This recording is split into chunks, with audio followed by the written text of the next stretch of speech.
नारायणपुर के अबूझमाड़ में आज एक बार फिर से जवानों को बड़ी सफलता मिली और माओवादियों को फिर से एक बड़ा नुकसान भी उठाना पड़ा है।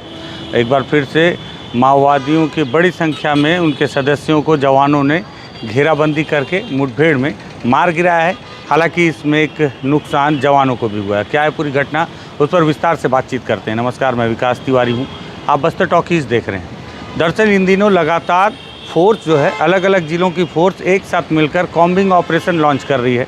माओवादियों की सबसे पहले पिन पॉइंट लोकेशन की सर्चिंग की जाती है और उसके बाद उनके उस लोकेशन को चारों तरफ से सभी ज़िलों के मध्य में जो भी वो इलाका पड़ता है, उन सारे ज़िलों की जो फोर्स है उन्हें एक सूत्री ऑपरेशन के तहत लॉन्च किया जाता है और ये कोशिश की जाती है कि जिस लोकेशन पे माओवादी एकत्रित हैं उस इलाके को पूरी तरह से गोलबंद घेरेबंदी की जाए और जब तक वो पहुँचे तब तक इतनी फोर्स जो इतने दबे पाँव पहुँचती है उस इलाके में कि माओवादियों को इसकी भनक तक नहीं लगती कि इतनी बड़ी संख्या में जवान उन्हें घेरने पहुँच रहे हैं। और जब फोर्स उस इलाके में पूरी तरह से आश्वस्त हो जाती है कि अब माओवादियों को बिल्कुल टारगेट में लेने के पोजीशन पर पहुंच चुकी है, तब वो हमला करती है।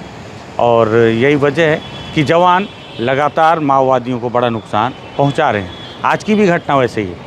आईटीबीपी, एसटीएफ और डीआरजी के जो जवान हैं, इन जवानों के एक संयुक्त ऑपरेशन लॉन्च किया गया था जिसमें दंतेवाड़ा, नारायणपुर, कोंडागांव और कांकेर की टीम थी जो इसमें संलिप्त थी। इसमें आईटीबीपी के भी जो कैंप्स हैं वहाँ से भी जवान निकले हुए थे ऑपरेशन पे। ऑपरेशन का इलाका चुना गया था फरसबेड़ा और कुतुल का इलाका। कुतुल, सबसे पहले मैं आपको बताऊं, अबूझमाड़ का वो इलाका है कुतुल, जिस इलाके को माओवादियों की राजधानी कहा जाता था।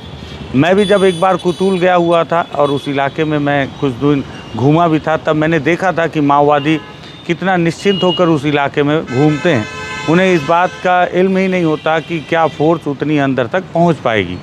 और इसके साथ ही साथ उन्हें इस बात को भी लेकर निश्चिंत रहते हैं कि उतने भीतरी इलाके में, उतने अंदरूनी इलाकों में जब फोर्स आएगी भी तो उनसे पहले उनकी सूचना आ जाएगी।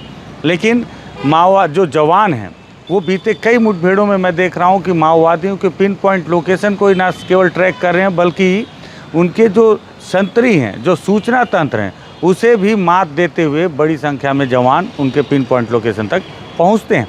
यहाँ भी वही हुआ।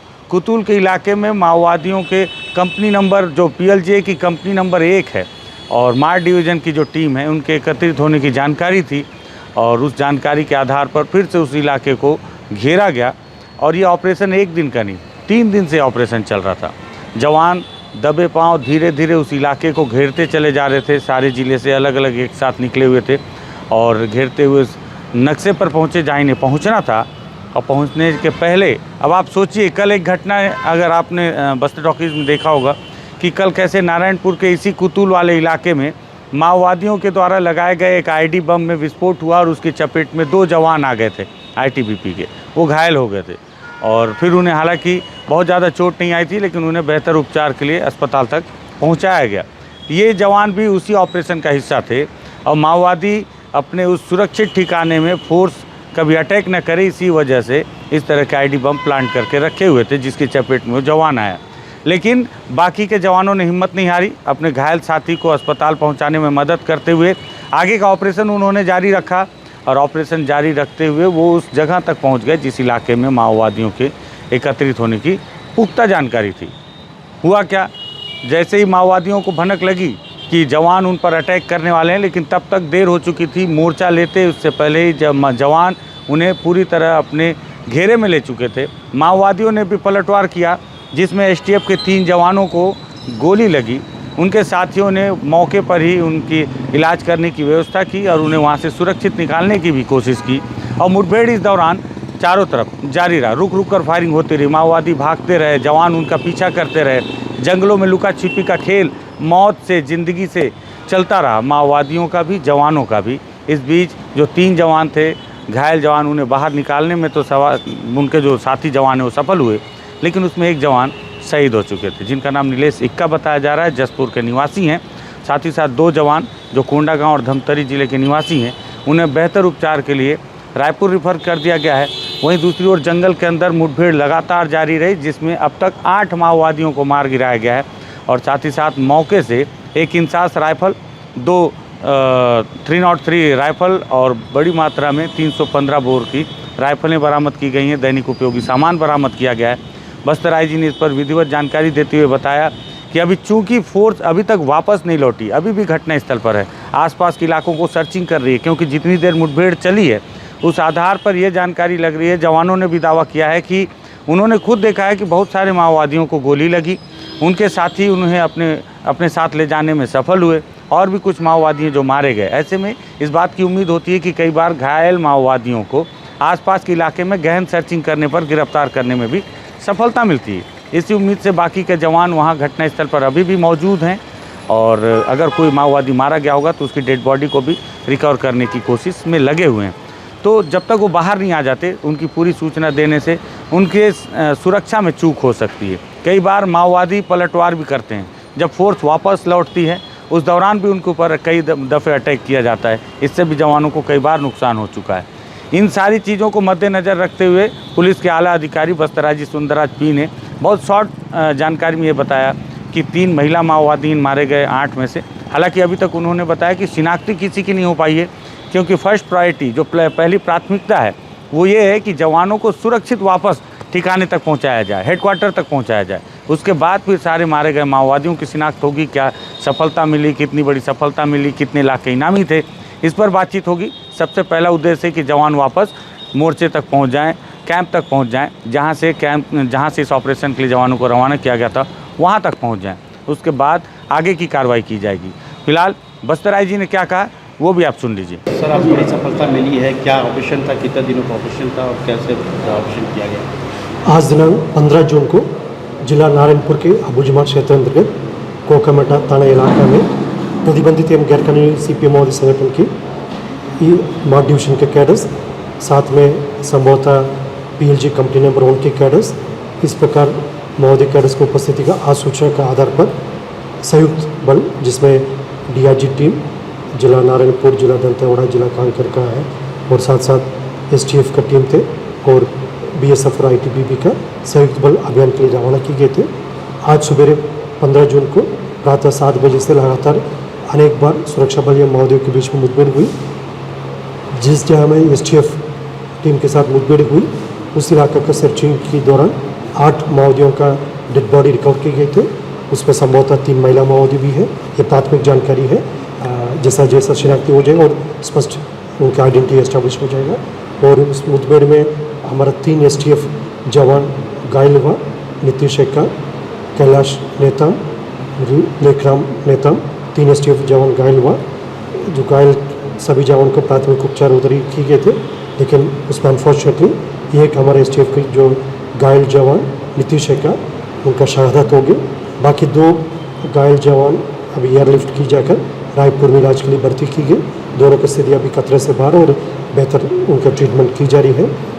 और घटनास्थल के सर्चिंग में अब तक एक इंसास, 2 303 और काफ़ी बड़ी संख्या में 315 12 बोर या BGL लॉन्चर्स, BGL शेल्स और अन्य जो माओवादियों का दैनिक उपयोग सामग्री भी बरामद की गए थे।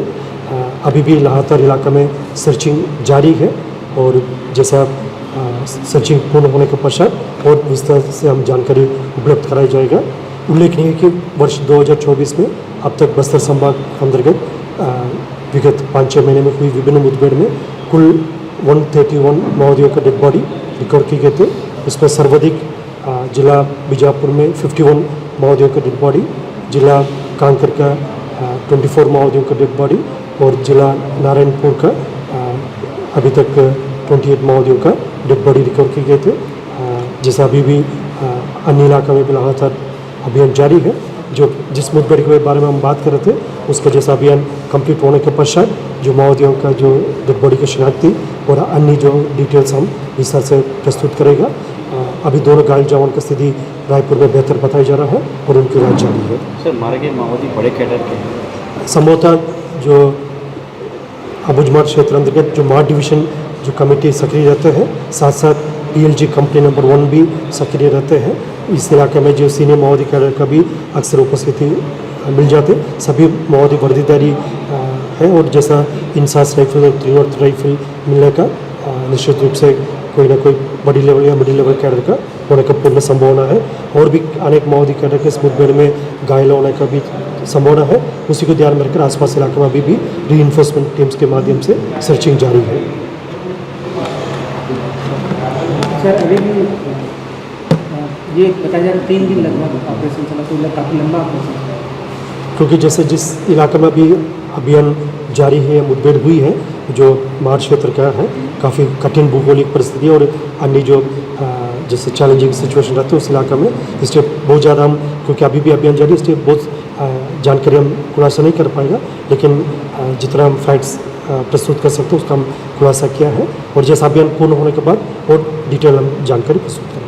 सर ये सूर्य शक्ति है ये, तो जैसा भी अभियान का क्या नाम है और किस जैसा टीम कितना संख्या में शामिल है, सब क्योंकि अभी भी अभियान जारी है, इसलिए हम बहुत ज़्यादा सुरक्षात्मक कारण से डिटेल्स शेयर नहीं करेंगे।